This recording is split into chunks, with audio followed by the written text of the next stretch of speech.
Bonjour. Merci d'être avec nous en direct. Vous êtes le préfet de police des Bouches-du-Rhône. Ce matin, quel bilan? Les Marseillais, les habitants de votre département en général, ont-ils été respectueux des horaires? Ah oui, très. Écoutez, j'ai achevé les contrôles hier à 23h30 sur un contrôle au nord d'Aubagne et les routes étaient désertes, la ville de Marseille était déserte et dès 21h en fait sur le Vieux-Port où j'ai commencé les contrôles, la ville s'est vidée tout d'un coup, à la grande surprise d'ailleurs de tous les policiers présents, de sorte que nous avons contrôlé quelques milliers de personnes et la chose qui fait plaisir, mais dont je ne doutais pas, c'est que 96% d'entre eux étaient en règle. Donc on a mis des contraventions, environ 200, mais pour des gens de très mauvaise foi, qui prétendaient qu'ils savaient pas qu'il y avait un couvre-feu, qui prétendaient que ça entrait en vigueur plus tard, etc. Et on a commencé vers 22h à verbaliser, et jusque-là ça s'est très bien passé. Il y a eu une petite manifestation du côté de la Canebière, mais qui très vite s'est dispersée. Donc oui, ça s'est très bien passé, j'en suis très reconnaissant d'abord à la population, et puis aussi à tous les professionnels qui avaient tiré les rideaux à l'heure convenue, donc ça s'est très bien passé et ça rappelait farouchement l'époque du confinement où là aussi on pensait qu'à Marseille ça se passerait mal et en fait ça s'est bien passé. 96% de Marseillais et autres respectueux, 200 contraventions, pas d'échauffourées, pas de dégâts?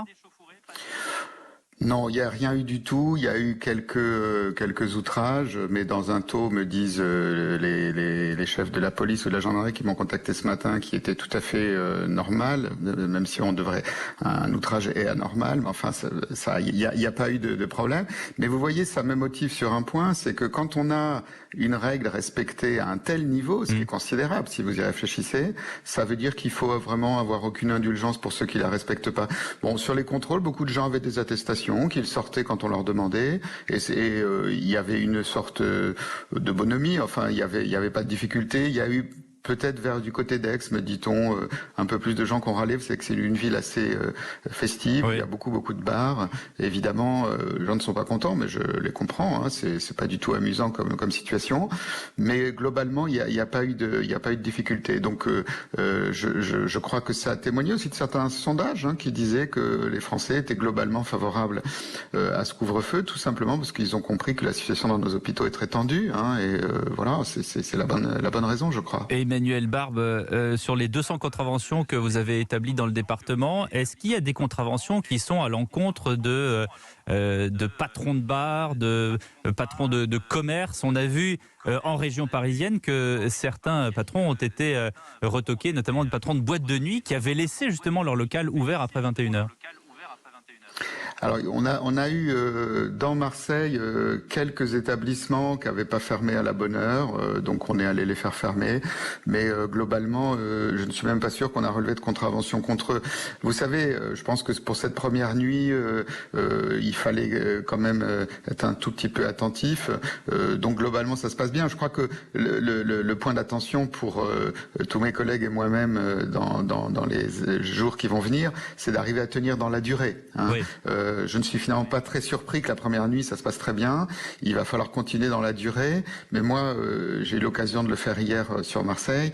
J'appelle tout le monde à nous aider. Ça implique Emmanuel Barbe, un dispositif policier, gendarme aussi, j'allais dire tous les jours, toutes les nuits.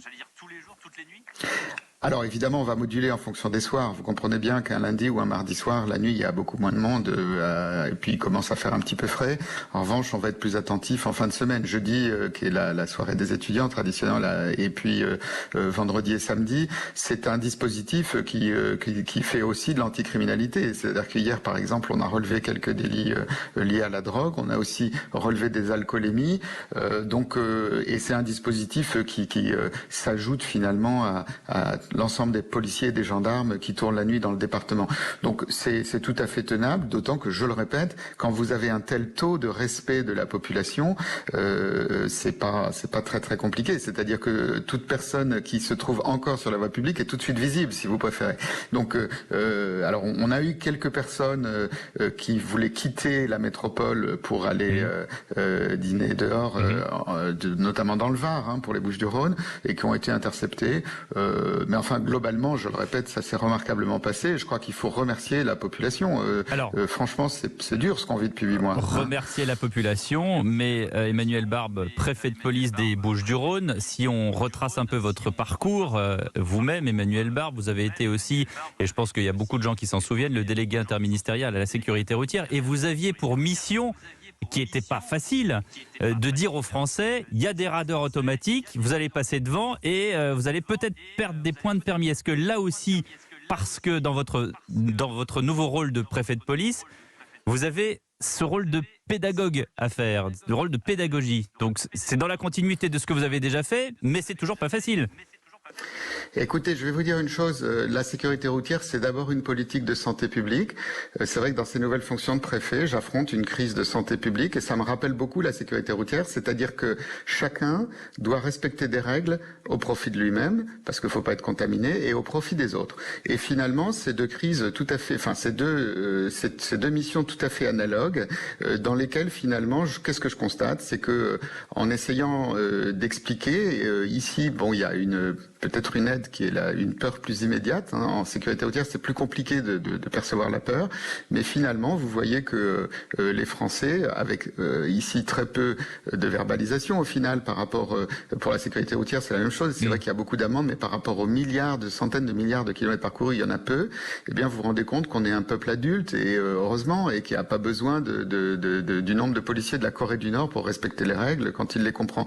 Mais c'est pour ça que cette pédagogie est importante. Je pense que le gouvernement n'a pas manqué d'en faire. Après, c'est une crise qui est très complexe parce que autant les règles de la vitesse sont immuables, c'est pas du tout le cas de ce virus qui nous montre, parce que c'est un virus vicieux, on peut le dire, des facultés d'adaptation, de changement, et puis dans une politique très compliquée à mettre en œuvre, parce que vous voyez ici, moi je compatis franchement aux problèmes des restaurants et des bars. Je les ai beaucoup rencontrés. Ce sont des gens qui travaillent, qui sont bien, qui veulent bosser, et à qui on empêche de le faire avec un dispositif conséquent d'indemnisation. Eh bien, c'est très difficile. Et je pense que là, comme en sécurité routière, si on s'adresse à l'intelligence de nos compatriotes, ça marche. Et c'est vrai que là, 96% de respect d'une règle le premier soir où on l'applique, c'est juste étonnant. Et donc, bravo les Français. Je ne sais pas comment ça s'est passé ailleurs, mais bravo en tout cas les habitants de la métropole Aix-Marseille-Provence.